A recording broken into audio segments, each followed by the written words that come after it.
مسلمانوں نے مسجد میں سونے کو جائز قرار دے دیا ہے. مقامی حضرات کے لیے مسجد میں سونا کبھی جائز نہیں. اگر جائز ہوتا اصحاب صفہ کا چھپر نہ ڈالا جاتا, مسجد نبوی کے اندر سونے کی اجازت ہو جاتی. مسجد نبوی کے اندر سونے کی اجازت ہو جاتی, کیوں چھپر ڈالا جاتا باہر مسجد سے باہر؟ وہ بھی قرآن سیکھ رہے تھے, طالب علم بھی تھے, معلم بھی تھے. لیکن اگر ہم سے کوئی کہا جائے تو ہم وہی بات, یہ مولوی پتہ نہیں کہاں سے آ گیا. ارے ناجائز کام سے بچانا میرے عزیز دوستو, گناہوں سے روکنا ہے. اس کا تجربہ ہمیں اس زندگی میں نہیں آئے گا, یہ تو مرنے کے بعد پتا چلے گا. کہ کہنے والے کہتے تھے کاش کہ ہم سمجھ جاتے اور یہ گناہ ہمارے ذمہ نہ آتا اور ہم مسجد کا ادب اور احترام کرنے والے بن جاتے. تو یہ مکاتب کے اندر ہماری نمازیں درست ہو سکتی ہے, ہماری سورہ فاتحہ درست ہو سکتی ہے, ہمارے ہر اعمال درست ہو سکتے ہیں. مکاتب کے بغیر ہماری سورہ فاتحہ اور نماز درست نہیں ہو سکتی. الحمدللہ پڑھتے رہیں گے, صحیح کرنے کی بھی کوشش نہیں کریں گے. اگر آج مسلمان مکاتب کو دین کا کام سمجھتے, ہمارے نوجوان اس کو دین کا کام سمجھتے, تو مہینے میں ایک دفعہ کم سے کم اپنے امام کے پاس جاتے اور جا کر پوچھتے, امام صاحب محلے کے کتنے بچے تو آ رہے ہیں اور کتنے نہیں آ رہے ہیں, اور جو آتے تھے وہ کتنے رک گئے ہیں, چلو ہمارے ساتھ ان بچوں کے والدین سے ملاقات کرتے ہیں اور ان کو واپس مسجد میں آنے کی ترغیب دیتے ہیں, اور جو نہیں آتے اپنے بچوں کو بالکل نہیں بھیج رہے ان کو بھی مسجد میں بھیجنے کی ترغیب دلاتے ہیں. لیکن آج تک مائی کلال کوئی پیدا نہیں ہوا, کوئی پیدا نہیں ہوا. میرے پاس عالمانہ بیان نہیں ہے, میرے پاس ڈائریکٹ بات ہے. کوئی مائی کلال اس کو کرنے کے لیے تیار نہیں کہ 1 مہینہ ہو گیا, چلو امام صاحب اپنے مکتب کے بچوں کی حاضری دکھاؤ, کون کتنی غیر حاضری کر رہا ہے, کون آ رہا ہے, کون نہیں آ رہا. امام کی حوصلہ افزائی بھی ہوگی.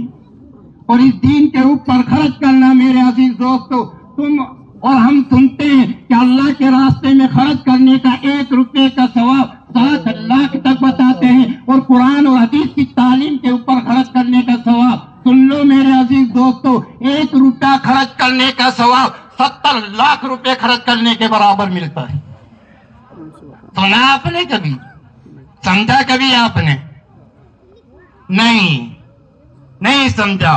اگر سمجھتے تو میرے بچے کو جس امام نے قرآن پڑھایا ہے, جس نے میرے بچے کو انسان بنایا ہے, جانور سے نکال کر کے انسان بنایا ہے, اس امام کے ہم قدر کرنے والے بنتے. ارے ہدیہ لینا دینا میرے نبی کی سنت ہے, میرے نبی کی سنت ہے ہدیہ لینا اور دینا. سیکھو, ہدیہ لینا بھی سیکھو, ہدیہ دینا بھی سیکھو. امام کی حوصلہ افزائی کرو. امام صاحب آپ نے ہمارے بچے کو انسان بنایا ہے, ہمارے بچے کا قرآن مکمل ہو گیا ہے, یہ ہماری طرف سے آپ کو ہدیہ ہے. کوئی ہے مائی کلال, ہے کوئی مائی کلال جس نے اپنے بچے کے قرآن کے پورے ہونے پر اپنے امام کو 10-5 ہزار روپے ہدیہ دے دیا ہو؟ نہیں, ہماری ہمت نہیں ہوتی. ہاں, ناجائز کاموں میں ہم لاکھوں روپے خرچ کر دیں گے, لاکھوں روپے خرچ کر دیں گے ناجائز کاموں میں, لیکن اپنے بچے کے قرآن کے مکمل ہونے پر استاد کو ہدیے کے طور پر انعام نہیں دے سکتے. ارے 1 جوڑا کپڑا بھی ہمیں دینا نصیب نہیں ہوتا, 1 جوڑا کپڑا بھی دینا نصیب نہیں ہوتا. کہاں گئی ہماری غیرت؟ مدارس کے اندر جو بچے پڑھتے ہیں وہ اکثر غریب مسلمانوں کے بچے پڑھتے ہیں, اور جب غریب مسلمانوں کے بچے عالم بن کر کے, مفتی بن کر کے ہمارے درمیان میں آئیں گے, ہماری مسجدوں میں امامت کریں گے, ہماری مسجدوں میں تقریر اور بیان کریں گے, وہ کھل کر کے مسئلہ بیان نہیں کریں گے, کیونکہ ان کے سامنے ان کا گھر ہوگا, ان کے سامنے ان کا گھر ہوگا. ہاں, پیسے والا آدمی, لکھپتی کروڑ پتی آدمی اپنے بچے کو عالم بنائے, اپنے بچے کو مفتی بنائے, پھر ممبر پر بٹھائے, پھر سنے آپ قرآن اور حدیث کی باتیں اس کی زبان سے. وہ سنائے گا اسلام کیا ہے, وہ سنائے گا قرآن کیا ہے, وہ سنائے گا حدیث کیا ہے. غریب کا بچہ نہیں سنا سکتا, وہ اپنی روزی روٹی کا مسئلہ لے کر چلے گا, کیونکہ امت میں ماحول ایسا ہو گیا ہے. قرآن عزیز کی بات بتاؤ, امت امام کا بستر گول کر کے نکال دے گی دوسرے دن, اس کو نہیں رکھیں گے. آج تو امام وہ ٹکے گا جو پبلک کے موافق بات کرتا رہے، گول مول کرتا رہے، اسی کے پیچھے پیچھے پبلک حاضری حضرت جی حضرت لین لگی رہے گی مریدین کی۔ لیکن حق بات کہنے والے کے دنیا میں کوئی دوست نہیں ہوتا، کان کھول کر کے سن لینا۔ حق بات کہنے والے کا دنیا میں کوئی دوست نہیں ہوتا، اس کو اکیلا رہنا پڑتا ہے۔ سلام کرنا بھی دنیا اس سے گوارا نہیں کرے گی۔ اگر سلام کر لیا، میری غلطی پر اگر ٹوک دیا تو میرا کیا منہ رہے گا؟ کیوں نہیں کرتے وہ سلام؟ اس لیے کہ اگر میری غلطی بتا دی تو میرا کیا منہ رہے گا؟ ہاں، گول مول کرنے والوں کے ہزاروں مرید رہیں گے، آگے پیچھے گھومیں گے، حضرت جی حضرت جی حضرت، کیا ضرورت ہے حضرت؟ حق بات کہنے والے کا کوئی دوست نہیں ملے گا دنیا میں۔ اس لیے میرے عزیز دوستو، اگر پیسے والے لوگ باغ اپنے بچوں کو عالم اور حافظ بنائے، اپنے بچوں کو قرآن پڑھائے، میرے عزیز دوستو، پھر وہ بچے ممبر پر بیٹھ کر کے آپ کو قرآن اور حدیث کی بات بتائیں گے، من مانی بات نہیں بتائیں گے، آپ کی مرضی کی بات نہیں بتائیں گے۔ پرانے زمانے میں ایک بچہ یتیم لاوارث بچہ جس کے نام ماں نہ باپ مدرسے میں پڑھتا تھا، مدرسے کے اندر ایک کلفی بیچنے والا آیا کرتا تھا، آئس کریم بیچنے والا۔ آپ لوگ پریشان تو نہیں ہو رہے نا بھائی؟ کلفی بیچنے کے لیے اگر ہو رہے ہو تو بتا دینا، میں بند کر دوں گا۔ کلفی بیچنے کے لیے آتا تھا، پیسے والے جن کے بچوں کے پاس پیسہ ہوتا وہ پیسہ دے کر کے کلفی آئس کریم لے لیتے، وہ غریب نہ ماں نہ باپ، اس کے پاس کہاں سے پیسہ آئے گا؟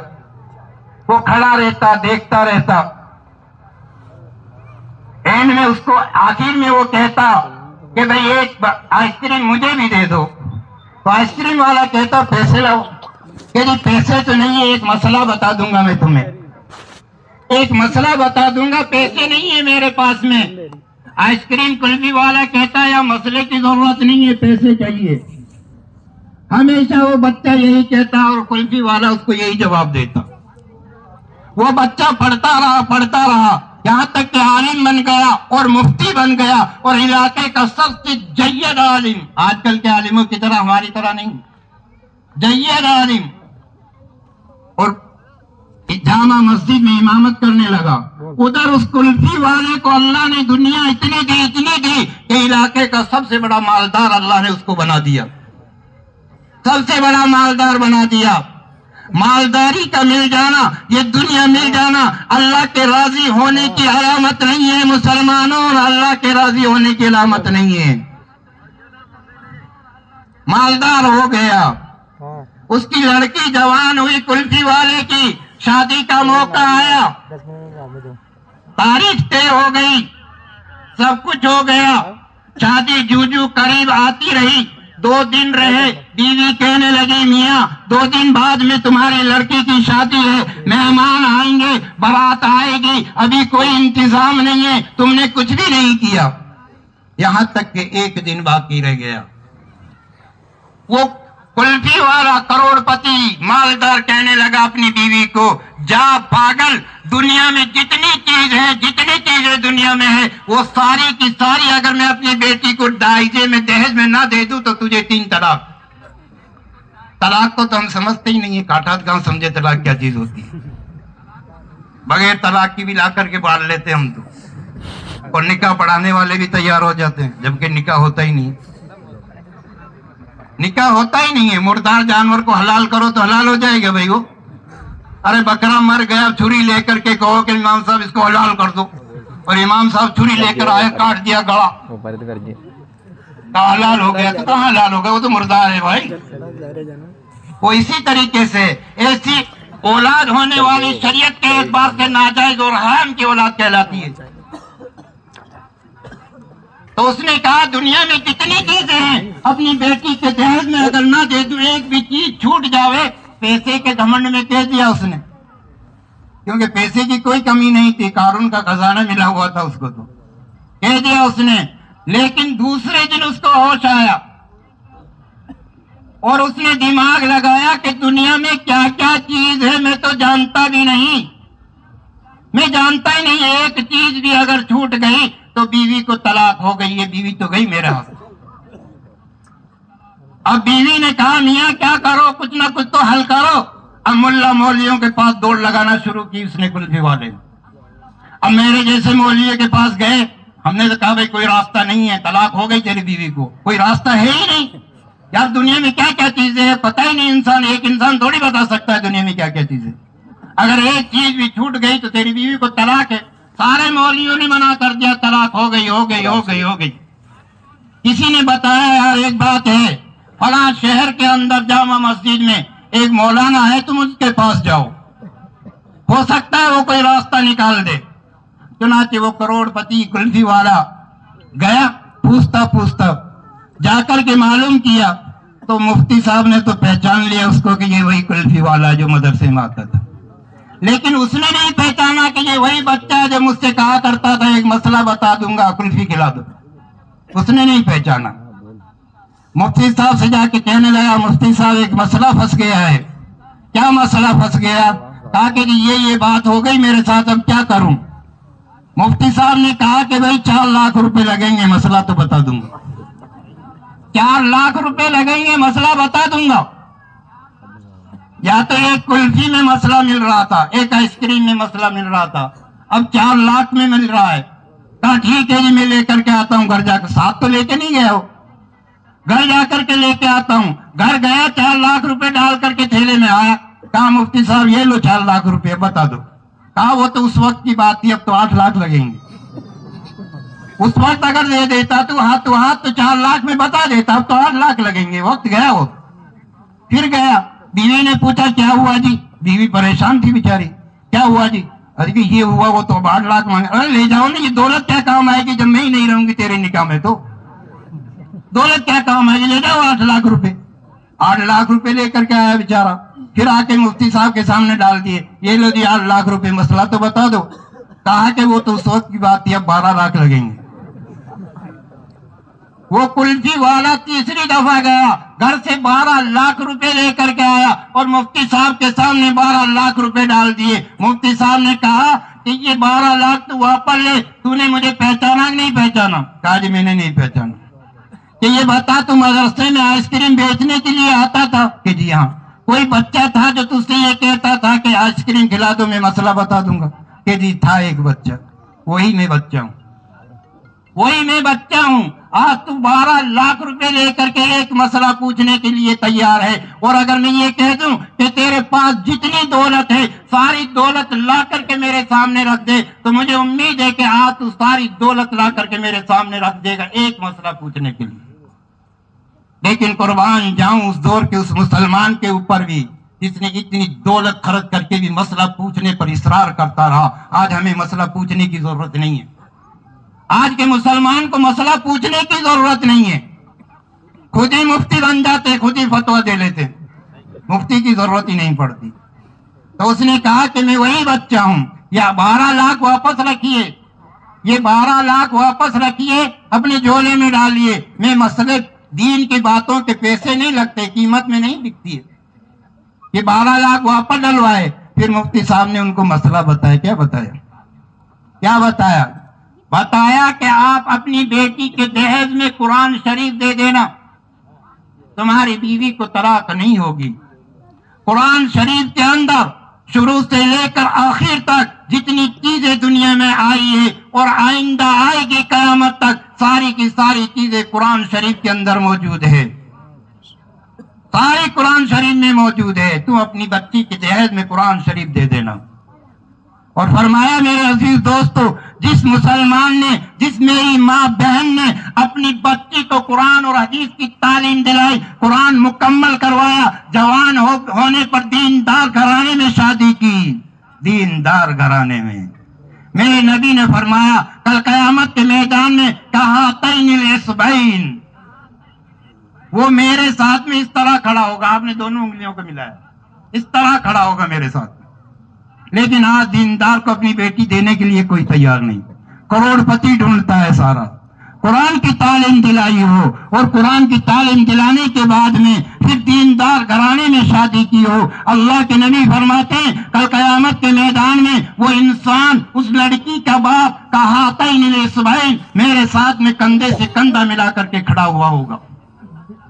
کیا مقام ہے میرے عزیز دوستو, علم کا حاصل کرنا ہر ایک مسلمان مرد اور عورت اور فرض ہے. طالب العلم علی کل مسلم و مسلمہ. علم سے مراد وہ علم ہے جس سے میرے عزیز دوستو اللہ اور اللہ کے رسول کی معرفت ہوتی ہو, اللہ اور اللہ کے رسول کی پہچان ہوتی ہو, وہ علم مراد ہے.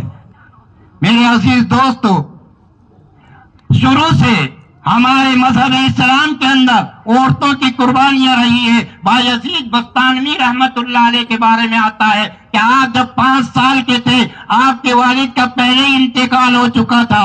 آپ کے والد صاحب کا انتقال ہو گیا. 5 سال کی عمر میں ان کی والدہ بچے کو لے کر کے مدرسے میں گئی.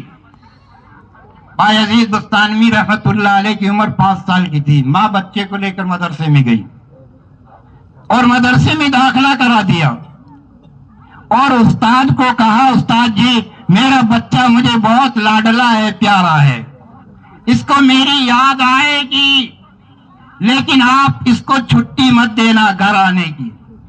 کیا کہہ رہی ہے ماں؟ اس کو چھٹی مت دینا گھر آنے کی, کیونکہ ان ماؤں کے دلوں کے اندر قرآن کی عظمت تھی, قرآن کا وقار ان کے دلوں میں تھا. وہ کہتی ہے میرے بچے کو چھٹی مت دینا. استاد نے کہا ٹھیک ہے, پڑھا, اور میرے عزیز وہ چند دن بعد میں بچہ چھٹی مانگنے لگا, استاد کے سامنے رونے لگا. بایزید بستانوی رحمت, میری ماں کی یاد آ رہی ہے, آنسو گر رہے.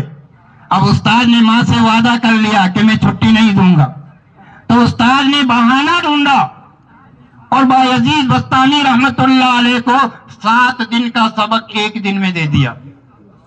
7 دن میں جو سبق پڑھایا جاتا تھا 1 دن میں دے دیا. ان کے استاد نے سمجھا کہ نہ ان کو یاد ہوگا نہ چھٹی کی کہے گا, اور کہا بیٹا تو اس کو اگر ابھی یاد کر کے سنا دے گا تو میں تجھے چھٹی دے دوں گا.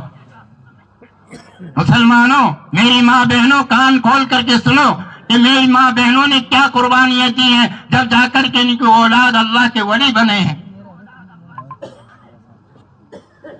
تو بایزید بستانوی رحمت اللہ علیہ نے اس سبق کو یاد کرنا شروع کیا, اور میرے عزیز دوستو 7 دن کے سبق کو یاد کر کے استاد کو سنا دیا. اب کیا کرے, استاد پھنس گئے. چھٹی دیتے ہیں تو ماں نے جو ماں سے جو وعدہ کیا ہے وعدہ خلافی ہوتی ہے. نہیں دیتا ہوں تو میں نے اس سے بچے سے وعدہ کیا اگر سبق سنا دے گا تو میں چھٹی دے دوں گا. آخر کار استاد نے فیصلہ کیا اور ان کو چھٹی دے دی, گھر جانے کی چھٹی دے دی. بایزید بستانوی رحمت اللہ علیہ پیدل کھیتوں میں سے چلتے ہوئے بڑی پریشان, 5 سال کے بچے پیدل جا رہے, اور گھر جا کر کے میرے عزیز دوست مسلمانوں اپنے سینے پر ہاتھ رکھنا. وہ معصوم بچہ گھر کی کنڈی بجاتا ہے, گھر کا دروازہ بند ہے, باہر سے کنڈی بجاتا ہے. 5 سال کا معصوم بچہ, ماں کے ایک ہی بچہ, باپ اس دنیا میں نہیں ہے, کنڈی بجاتا ہے. اندر سے ماں پوچھتی ہے کون؟ باہر سے آواز دیتا آپ کا لاڈلا بایزید. ماں کہتی ہے میرا یزید نہیں ہے. ماں کیا کہتی ہے؟ میرا یزید نہیں ہے. کیوار نہیں کھولا, دروازہ نہیں کھولا ماں نے. میرا یزید نہیں ہے, میرا یزید تو اس دن آئے گا جب عالم اور حافظ بنے گا, میرے گیٹ پر آئے گا. قربان جاؤں ان ماؤں کے اوپر کیا قربانیاں تھی. مایوس ہو کر کے واپس مدرسے میں چلے گئے, پڑھنا شروع کر دیا. استاد نے پوچھا کیا ہوا؟ کہ جی ایسا ہوا. لیکن استاد محترم سے کہنے لگے کہ آپ میرے لیے 2 دعا کریں, باقی کام میں کروں گا. استاد نے کہا کون سی دعا؟ کہا ایک تو یہ دعا کرنا کہ اللہ پاک مجھے وہ بنا دے جو میری امی مجھے بنانا چاہتی ہے. اللہ پاک مجھے وہ بنا دے جو میری امی مجھے بنانا چاہتی ہے. دوسری دعا یہ کرے کہ میری ماں کی زندگی کو اتنا لمبا کر دے کہ میں وہ بن کر کے جاؤں جو میری ماں مجھے بنانا چاہتی ہے جب تک وہ زندہ رہے. استاد نے وعدہ کر لیا, ٹھیک ہے میں دعا کروں.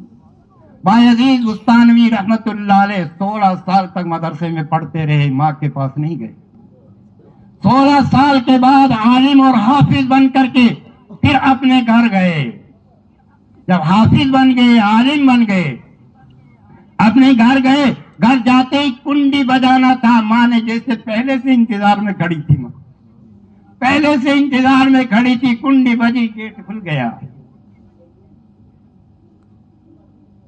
اور اپنے بچے کو سینے سے لگایا، کہا بیٹا آج تیرے باپ کو قبر کے اندر اس کا دل ٹھنڈا ہوا ہوگا، کلیجہ ٹھنڈا ہوا ہوگا، تیرا باپ جو چاہتا تھا، تیرے باپ کا جو ارادہ تھا وہ ارادہ آج مکمل ہو گیا ہے، تیرے باپ کو قبر میں کلیجے میں کیا ٹھنڈک ہوئی ہوگی۔ وہ دین کو سمجھتے تھے، قرآن کی وقت سمجھتے تھے، ہم نے دنیا کو سمجھا ہے، دنیا کی پڑھائی کے اوپر آج میں اپنے بچے کے 1000 روپے دینے پر کوئی وہ محسوس نہیں کرتا، اور دین کے اوپر قرآن کی پڑھائی پر ہمیں 100 روپے دینے پر میرے عزیز دوست موت آ جاتی ہے۔ کیا ہمارے بچوں کو جو انسان بنا رہے ہیں اور جن کے بچے قرآن مکمل کر چکے اور نمازیں درست کر چکے، اسلامی احکامات کی جانکاری ہو چکی، کیا وہ بچوں کے ماں باپ یہی سوچتے ہیں کہ ہم 100 روپے امام کو مہینے کی تنخواہ دے کر کے ان کا حق ادا کر دیا، ان کا حق ادا ہو گیا؟ خدا پاک کی قسم، ان کے ماں باپ کان کھول کر کے سن لو، تم زندگی بھر بھی ان کے استاد کے پاؤں دھو دھو کر کے پیو گے، اس احسان کو نہیں چکا سکتے۔ تو احسان استاد کا تمہاری اولاد کے ساتھ میں ہوا، لیکن آج ہے کہ میرے عزیز دوستو، مسلمانوں کو کوئی پرواہ نہیں ہے، مسلمانوں کو کوئی پرواہ نہیں ہے، قرآن پڑھے تو اچھا، نہ پڑھے تو اچھا۔ کیا اسلام پورا کے اندر 47 بچے ہیں؟ تو امام صاحب کے پاس 47 بچے آتے ہیں، 47 ہی بچے ہیں کیا اسلام پڑھا میں؟ سینکڑوں ہوں گے، سینکڑوں۔ وہ کہاں ہیں؟ وہ اپنی وہ مائیں کیوں فکر نہیں کرتی جن کے بچے مسجد میں نہیں آ رہے؟ وہ جماعت مسجد مشورہ وار جماعت کہاں بیٹھی ہے کہ جن کے بچے نہیں آ رہے ان سے جا کر کے ملاقات کریں، ان کو بھی مسجد میں آنے کی دعوت دیں؟ کیا دین کا کام نہیں ہے؟ میرے عزیز دوست، اصل دین ہے یہ، اصل دین کا کام ہے، قلعہ ہے دین کا۔ میری ماں نے شروع میں قربانیاں دی ہے، میرے عزیز دوست، اسلام کی تاریخ اٹھا کر کے دیکھ لو، سب سے پہلے جو قربانی دی ہے وہ میرے عزیز دوست عورت تھی، عورت اسلام کے اندر سب سے پہلی قربانی دینے والی، جن کا نام حضرت سمیہ تھا، حضرت سمیہ تھا۔ وہ مائیں تھی، انہوں نے میرے عزیز دوستو دین کی وقت کو سمجھا تھا۔ اللہ کے نبی نے مسجد نبی میں آواز لگا دی، من ذا الذی یقرض اللہ قرضا حسنا۔ میرے عزیز دوست، صحابہ کرام مسلمان جن کے پاس جو کچھ تھا لے لے کر کے حاضر ہوئے۔ ایک صحابیہ تھی، ایک عورت جو اپنے سر کے بال کاٹ کر کے اللہ کے نبی کی خدمت میں لے کر حاضر ہو گئی، اپنے سر کے بال کاٹ کر کے اللہ کے نبی کی خدمت میں حاضر ہو گئی۔ یا رسول اللہ، میری طرف سے یہ قبول فرما لے، میرے پاس پیسے نہیں ہیں، میرے پاس لڑکے جوان نہیں ہیں جو اللہ کے راستے میں جا سکے، میرا شوہر بھی اللہ کے راستے میں شہید ہو گیا ہے، میرے گھر میں لینے دینے کے لیے کچھ نہیں ہے، مجبور ہو کر کے میں اپنے سر کے بال کاٹ کر کے لائی ہوں۔ کیوں؟ کہنے لگی یہ کچھ کام تو نہیں آئیں گے، لیکن میں یہ چاہتی ہوں کہ میرے ان بالوں کی رسی بنا کر کے ایک مجاہد کے گھوڑے کی لگام بنائی جائے، ایک مجاہد کے گھوڑے کی لگام بناؤ میرے سر کے بالوں کی، تاکہ اس جہاد میں جانے کے ثواب سے میں بھی محروم نہ رہ جاؤں۔ کیا جذبہ تھا، کیا جذبہ تھا ان ماؤں کا۔ اور ایک تو میرے عزیز دوست اپنے معصوم بچے کو گود میں لے کر آئی، معصوم بچے کو، دودھ پیتے بچے کو اللہ کے نبی کی جھولی میں لا کر کے ڈال دیا۔ یا رسول اللہ، میرے اس بچے کو قبول فرما لے، میرے گھر میں اس کے علاوہ کوئی نہیں ہے اللہ کے راستے میں جانے کے لیے، آپ اس کو قبول فرما لے۔ اللہ کا راستہ ایسا نہیں تھا جیسے آج ہمارا ہے، وہاں تلواریں چلتی تھی، تلواریں چلتی تھی وہاں۔ اللہ کے نبی نے اس صحابیہ کی طرف دیکھا اور مسکرانے لگے کہ یہ بچہ دودھ پیتا بچہ، قربان جاؤں ان صحابیات پر کیا جواب دیا ہے میرے عزیز۔ کاش کہ ہماری آج کی ماں بہنوں کے اندر بھی وہ جذبہ پیدا ہو جائے، اور ہو سکتا ہے کوئی مشکل نہیں ہے، مردوں کے مقابلے میں عورتیں نرم دل ہوتی ہیں، بات بھی جلدی سمجھ میں آتی ہے۔